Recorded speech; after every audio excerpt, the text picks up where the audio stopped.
We're down by between 3 and 4.5% generally across these markets. Let's talk about the speed with which we are watching this market deteriorate. We're red everywhere, essentially, down by 4-5%. We're down over 16%. Dow at the same time has fallen about 18%.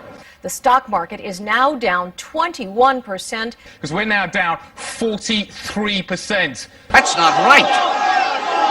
How can the price be going down? Something's wrong. Was the worst day on Wall Street since the crash of 1987. What?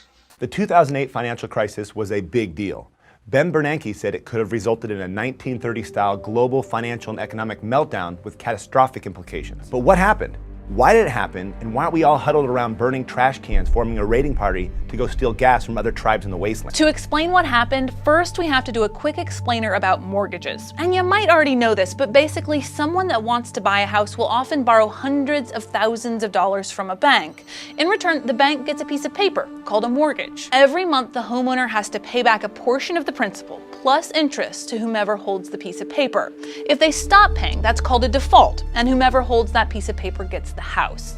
The reason I'm saying whomever holds the paper rather than the bank is because the bank, the original lender, often sells that mortgage to some third party. In the 2000s, investors in the US and abroad looking for a low-risk, high-return investment started throwing their money at the US housing market. The thinking was they could get a better return from the interest rates. But big money global investors didn't want to just buy up my mortgage and Stan's mortgage. It's too much hassle to deal with us as individuals. I mean, we're paying. Instead, they bought investments called mortgage-backed securities.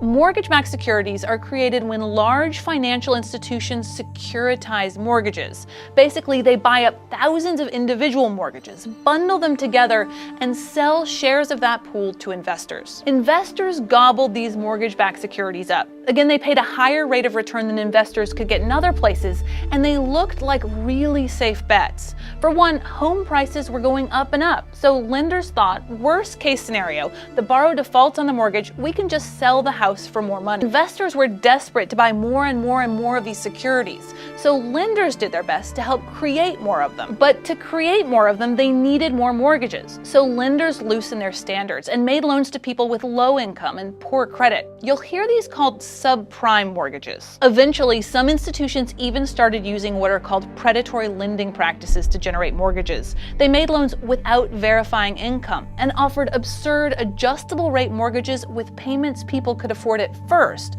but quickly ballooned beyond their means. But these new subprime lending practices were brand new. That meant credit rating agencies could still point to historical data that indicated mortgage debt was a safe bet. But it wasn't. These investments were becoming less and less safe all the time. But investors trusted the ratings and kept pouring in their money. Traders also started selling an even riskier product called collateralized debt obligations, or CDOs. And again, some of these investments were given the highest credit ratings from the ratings agencies, even though many of them were made up of these incredibly risky loans. While the investors and traders and bankers were throwing money into the US housing market, the price of homes in the US was going up and up and up. The new lax lending requirements and low interest rates drove housing prices higher, which only made the mortgage-backed securities and CDOs seem like an even better investment.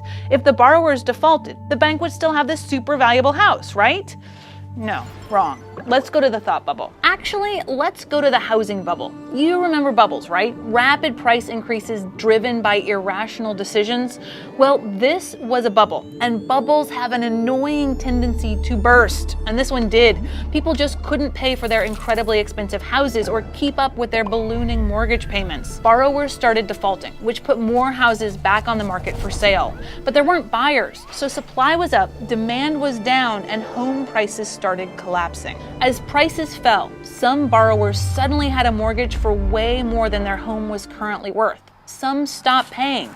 That led to more defaults, pushing housing prices down further. As this was happening, the big financial institutions stopped buying subprime mortgages, and subprime lenders were getting stuck with bad loans.